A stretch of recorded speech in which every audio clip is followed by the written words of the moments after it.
Lei 27. Jogue com a necessidade que as pessoas têm de acreditar em alguma coisa para criar um séquito de devotos. Você já parou para pensar no motivo de tantas pessoas inteligentes, esclarecidas e bem-sucedidas seguirem cegamente certos líderes, ideias ou movimentos? Por que será que existe em todos nós essa necessidade quase incontrolável de acreditar em algo ou em alguém? A verdade é que a mente humana tem um pavor silencioso do vazio. Nós odiamos a incerteza. Não gostamos da dúvida prolongada, do caos do dia a dia e da falta de resposta simples para a vida. E é exatamente nessa brecha da nossa psicologia que os maiores estrategistas da história encontraram o atalho supremo para o poder absoluto. Se você tentar convencer alguém usando apenas a lógica, a razão ou fatos frios, você vai entrar em um combate cansativo. Você vai gerar resistência, debate e desgaste. Mas existe um caminho muito mais poderoso. Quando você aprende a criar um sistema de crença, algo em que as pessoas desejam desesperadamente acreditar, você deixa de ser um mero comunicador. Você passa a ser visto como um guia, uma autoridade inquestionável. As pessoas não apenas seguem a sua visão. Elas defendem a sua causa, trazem novos adeptos e protegem o seu nome com unhas e dentes. Neste primeiro bloco, você vai descobrir como essa mecânica funciona por dentro. Nós vamos abrir a engrenagem oculta de como mentes brilhantes do passado e do presente conseguiram construir uma legião de seguidores leais, saindo do absoluto zero. E preste muita atenção. O que você vai ouvir aqui não é apenas uma aula de história ou de psicologia aplicada. É um mapa do comportamento humano. Se você escutar cada detalhe até o fim, você nunca mais será enganado por falsas promessas. E, ao mesmo tempo, vai aprender como liderar, inspirar e conectar pessoas de uma forma infinitamente mais profunda. Para entender onde tudo começa, imagine a praça central de uma cidade séculos atrás. Em meio à poeira e ao barulho da multidão, um homem sobe em um palanque elevado. Ele não vende um produto comum. Ele vende esperança. Ele fala com uma firmeza tão grande que as pessoas ao redor começam a se aglomerar. Sozinha, cada uma daquelas pessoas poderia ser cética. Mas, juntas, na massa, acontece um fenômeno curioso. O entusiasmo de um contagia o outro. A dúvida individual desaparece no calor do grupo. A nossa necessidade de crer é tão forte que, às vezes, preferimos seguir um guia que parece seguro do que encarar a escuridão por conta própria. Existe até uma famosa fábula sobre uma coruja que se comportava com tanta gravidade e emitia respostas tão solenes no escuro da floresta que todos os outros animais acreditaram que ela era uma divindade. Eles a seguiram cegamente, confiando que ela enxergava o caminho, até que ela os guiou diretamente para um desastre em uma estrada movimentada. O aviso é claro. A autoridade baseada na fé cega é extremamente atraente, mas pode ser perigosa se não soubermos exatamente como ela é construída. E quem busca exercer grande influência aprende rápido uma lição fundamental. É muito mais inteligente agir como um mentor inspirador do que como um chefe autoritário. O chefe impõe pela força, o que gera rebeldia. O mentor conquista a devoção, e a devoção é entregue de livre e espontânea vontade. Mas como é que se constrói essa força de atração na prática? Historicamente, existe um passo a passo em etapas bem definidas. E a primeira etapa é surpreendente. Seja vago e mantenha a mensagem simples. Pense comigo. Se você apresenta um plano cheio de detalhes técnicos, regras complexas e números específicos, o que acontece? As pessoas começam a analisar, a procurar falhas e a questionar. Por outro lado, quando você usa palavras grandiosas, promessas de transformação profunda e um tom solene, algo mágico acontece. A mensagem fica ampla o suficiente para que cada ouvinte projete os seus próprios sonhos e desejos no que você está dizendo.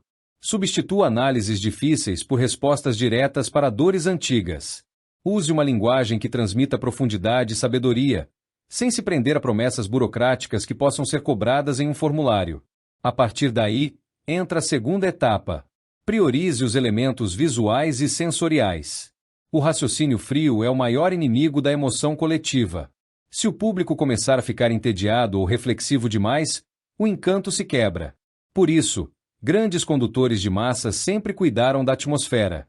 Símbolos marcantes, estética impecável, ritmos envolventes e cenários marcantes. Quando os sentidos estão ocupados com uma experiência marcante, a mente crítica desacelera. E não para por aí. Para dar vida longa a essa conexão, os grandes estrategistas adotam a estrutura das organizações mais antigas e duradouras do mundo. Eles estabelecem rituais, níveis de evolução para quem faz parte do grupo, títulos de reconhecimento e formas de contribuição. Afinal, quanto mais uma pessoa investe seu tempo e energia em uma causa, mais valiosa essa causa se torna para ela. Agora, você pode estar se perguntando: e como fica a sustentabilidade disso tudo? Como as grandes figuras do passado lidavam com os recursos e com a opinião externa? A regra de ouro sempre foi manter o foco na mensagem, e não nos bastidores materiais. A prosperidade do líder nunca era vista como ganância, mas sim como a prova viva de que o seu método ou sistema realmente funcionava. O sucesso visível servia de modelo e inspiração para os adeptos. E para fechar o ciclo de união do grupo, surge o elemento definitivo: a dinâmica do nós contra eles. Nada une mais as pessoas do que um sentimento de exclusividade combinado com um desafio externo. Quando você posiciona o seu grupo como um círculo seleto de pessoas que enxergaram a verdade, em contraste com o mundo lá fora que não entende a sua visão, o laço entre os membros se torna inquebrável. Qualquer crítica vinda de fora deixa de ser vista como um argumento e passa a ser interpretada apenas como a prova de que o mundo externo está tentando desacreditar a sua causa. Quer ver como isso funcionava na prática? No século XVII, na Europa, um homem extraordinariamente persuasivo decidiu mudar de vida. Ele abandonou seus antigos hábitos e declarou ter recebido uma revelação especial. Dizia ele ter a capacidade de ler a alma das pessoas e a chave para transformar metais comuns em ouro puro. Ele percorreu o continente criando níveis de iniciação. Para subir na hierarquia do seu grupo, os apoiadores entregavam seus recursos, convictos de que seriam recompensados no futuro de forma multiplicada. Com o tempo, esse homem passou a viver em residências suntuosas e a se deslocar em carruagens cobertas de pedras preciosas. E sabe qual era a resposta dele quando alguém questionava tanto luxo? Ele sorria e dizia que aquela opulência não era ostentação, mas a prova incontestável de que sua sabedoria funcionava. O poder dessa ilusão foi tão avassalador que, mesmo quando ele foi finalmente detido e isolado pelas autoridades da época, membros da nobreza e figuras da realeza continuaram enviando cartas, recursos e financiamentos para ele durante anos na prisão. Ele se recusava a aceitar que a promessa não era real. A necessidade de acreditar era mais forte do que a própria realidade dos fatos. Isso nos mostra a força absurda que a imaginação humana possui. Mas a história não para por aqui. No próximo bloco, você vai ver como a mistura entre ciência, espetáculo e teatro levou esse conceito a patamares ainda mais impressionantes, e como você pode usar esse conhecimento com responsabilidade e sabedoria. No bloco anterior, nós vimos como o desejo de acreditar em algo é uma das forças mais avassaladoras da mente humana.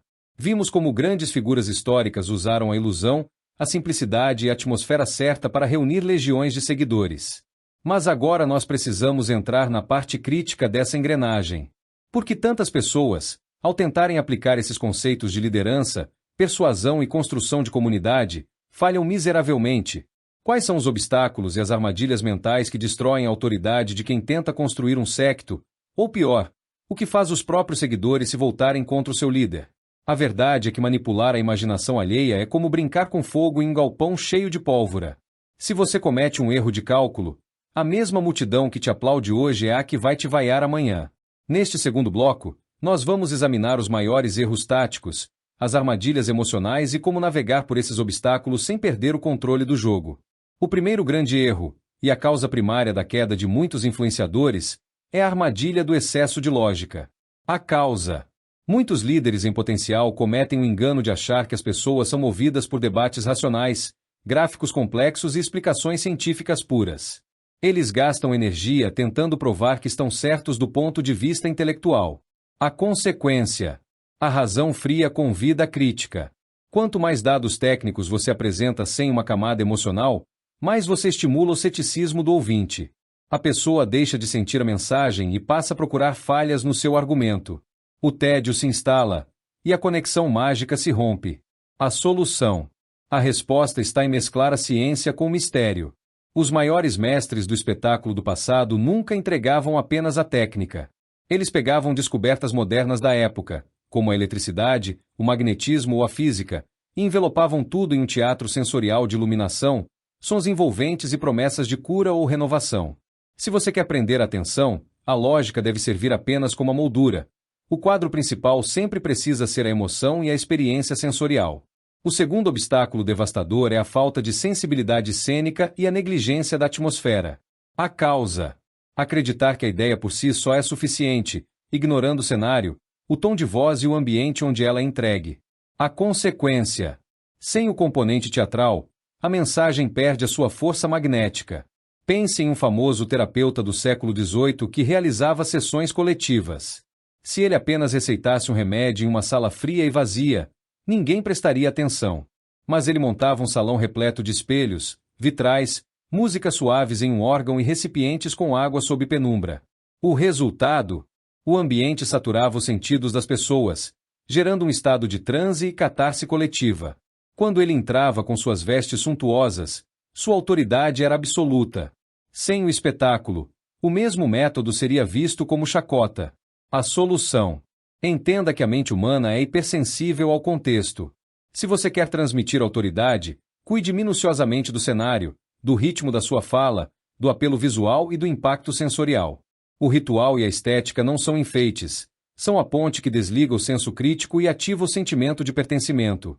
E aqui chegamos ao terceiro erro, talvez o mais sutil de todos: ignorar a dor real do público e oferecer soluções puramente acadêmicas. A causa: tratar o sofrimento, a ansiedade ou o desejo do seguidor com frieza ou arrogância técnica. A consequência: o seguidor se sente incompreendido e busca outro lugar para depositar sua fé. A história mostra o exemplo de um médico do interior que ficou famoso por atender pessoas que tinham dores imaginárias ou psicossomáticas. Em vez de dizer a elas isso é coisa da sua cabeça, o que um médico frio faria, ele encenava a cura. Usava laxantes e atores contratados para simular que havia retirado o mal do estômago do paciente. A solução: acolha a ilusão do seu público. Adapte a sua narrativa às expectativas de quem te ouve. As pessoas não querem apenas a verdade nua e crua, elas querem alívio, entretenimento e acolhimento. Quando você valida o sentimento do outro e transforma o processo de mudança em algo leve, agradável e comunitário, você garante uma fidelidade inabalável. Agora, preste muita atenção, porque existe um perigo oculto nessa caminhada, o que os especialistas chamam de o efeito do monstro marinho. Existe uma antiga história sobre um homem que inventou um boato absurdo sobre um monstro marinho na praia, apenas para assustar as crianças e fazê-las sair da sua janela. A história se espalhou tanto pela cidade que logo uma multidão em pânico se formou e correu até a orla. E o que aconteceu com o criador da mentira? Ele ficou tão contagioso pelo pânico da massa que acabou correndo junto com a multidão para tentar ver o próprio monstro que ele mesmo tinha inventado. Essa parábola ilustra o maior risco do estrategista: ser engolido pelo próprio contágio social. Quando você cria um movimento ou um sistema de crença, o entusiasmo do grupo pode se tornar tão violento que você perde o controle da narrativa. Se a ilusão for desfeita abruptamente, a mesma massa que adorava o líder pode se voltar contra ele com uma fúria incontrolável. A liderança de multidões exige um estado constante de alerta. Os manipuladores mais experientes do passado sabiam disso e sempre mantinham rotas de fuga preparadas, mudando de cidade ou ajustando o discurso antes que suas promessas fossem colocadas à prova de forma irrefutável. Ou, quando o risco de lidar com multidões era alto demais, eles preferiam persuadir os indivíduos isoladamente, tirando-os de seu ambiente comum, onde a mente fica infinitamente mais vulnerável à atração de um mentor. No próximo bloco, nós vamos ver como juntar todas essas peças e transformar esses conceitos em um método prático de aplicação no mundo real. Chegamos agora ao coração do nosso áudio. Se nos 2 primeiros blocos nós entendemos a psicologia da crença, as armadilhas e os riscos de liderar um movimento, agora é hora de colocar a mão na massa. Como transformar toda essa teoria em um método prático, estruturado e altamente eficaz? Não importa se você quer construir uma marca pessoal, liderar uma equipe de alta performance, criar uma comunidade engajada ou lançar uma ideia no mercado. O processo de atração e retenção segue um padrão universal. E para que você possa memorizar e aplicar isso com facilidade hoje mesmo, nós dividimos esse conhecimento no método dos 4 pilares da influência magnética. Pegue papel e caneta, ou apenas abra sua mente, porque nós vamos detalhar o que é cada pilar, porque ele funciona na cabeça do seu público e como você deve aplicar cada um deles a partir de agora. Pilar 1. A codificação da mensagem simples. O que é? A arte de pegar uma visão complexa, cheia de nuances e detalhes técnicos, e reduzi-la a um conceito central limpo, direto e fácil de repetir. Por que funciona? A mente humana busca constantemente economizar energia. Quando você entrega uma resposta simples para um problema que o seu ouvinte considera gigante e confuso, o cérebro dele sente um alívio imediato. Em vez de exigir esforço de análise, você entrega uma sensação de clareza e direção. Como aplicar na prática hoje mesmo? Escreva em uma única frase qual é a grande transformação ou promessa da sua causa. Se você não conseguir explicar a sua ideia em 15 segundos para uma criança, ela ainda está complexa demais. Elimine o jargão excessivamente burocrático ou técnico. Se precisar usar um termo difícil, use uma analogia do dia a dia. Pense na sua mensagem como uma chave. Ela não precisa ser pesada ou enfeitada, precisa apenas ter o formato exato para girar a fechadura da mente de quem ouve. Crie termos próprios ou nomenclaturas marcantes para o seu método. Dê um nome ao seu processo. Isso transmite autoridade e faz com que o seu grupo sinta que domina um conhecimento exclusivo. Pilar 2. A arquitetura da experiência sensorial. O que é? O planejamento intencional do ambiente, da estética, do tom de voz e do formato visual onde a sua mensagem é entregue. Por que funciona? Nós não tomamos decisões apenas com o lado racional do cérebro.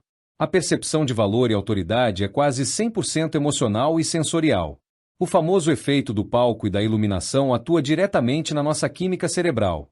Quando os sentidos são estimulados de forma harmoniosa, a guarda do senso crítico baixa e a receptividade aumenta.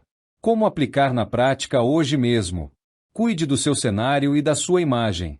Seja no digital ou no presencial, cada detalhe visual comunica algo antes mesmo de você abrir a boca. Alinhe a sua apresentação estética com a emoção que você quer despertar: seriedade, inovação, sabedoria ou acolhimento.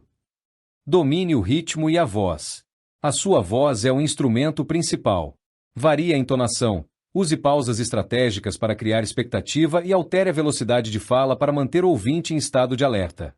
Crie símbolos e rituais de entrada. Estabeleça marcas registradas no seu formato, um bordão de abertura, uma identidade visual consistente ou um padrão de interação que o público reconheça instantaneamente. Pilar 3. A estruturação da comunidade e hierarquia. O que é? A transformação de espectadores passivos em participantes ativos de uma causa comum, utilizando níveis de evolução e rituais de pertencimento. Por que funciona? O ser humano tem uma necessidade ancestral de pertencer a uma tribo. Mas não basta apenas estar no grupo.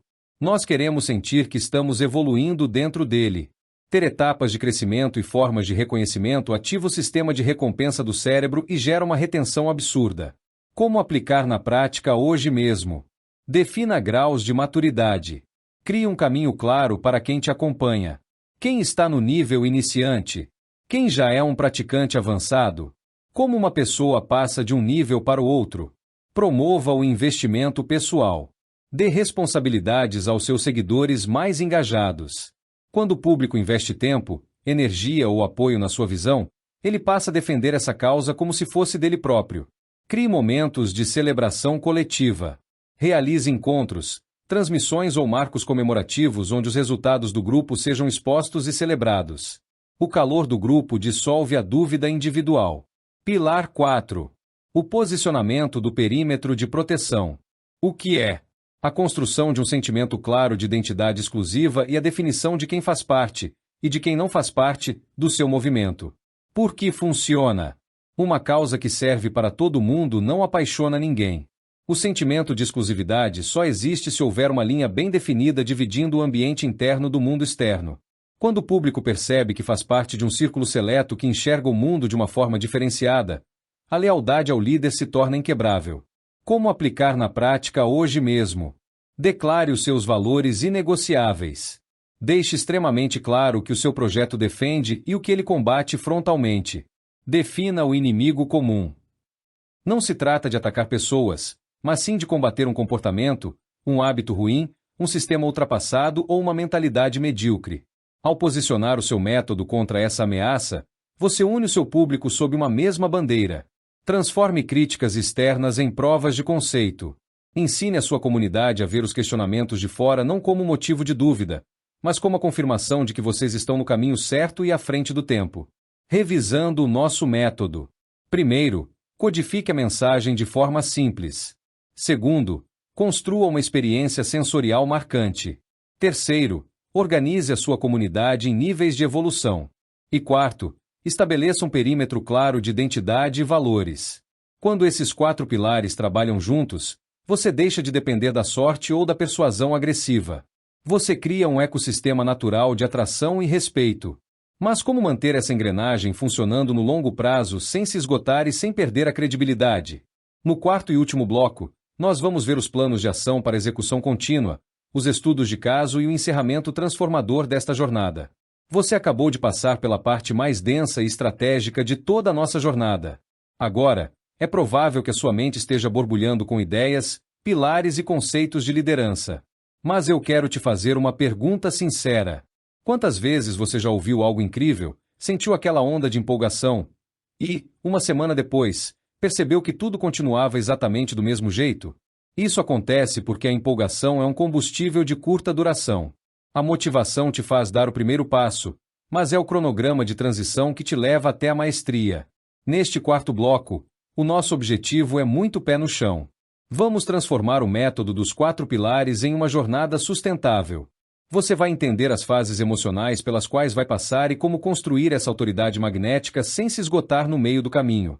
Para implementar essa transformação, você não precisa mudar a sua vida do dia para a noite. A construção de uma causa ou de uma presença marcante acontece em 3 fases bem definidas.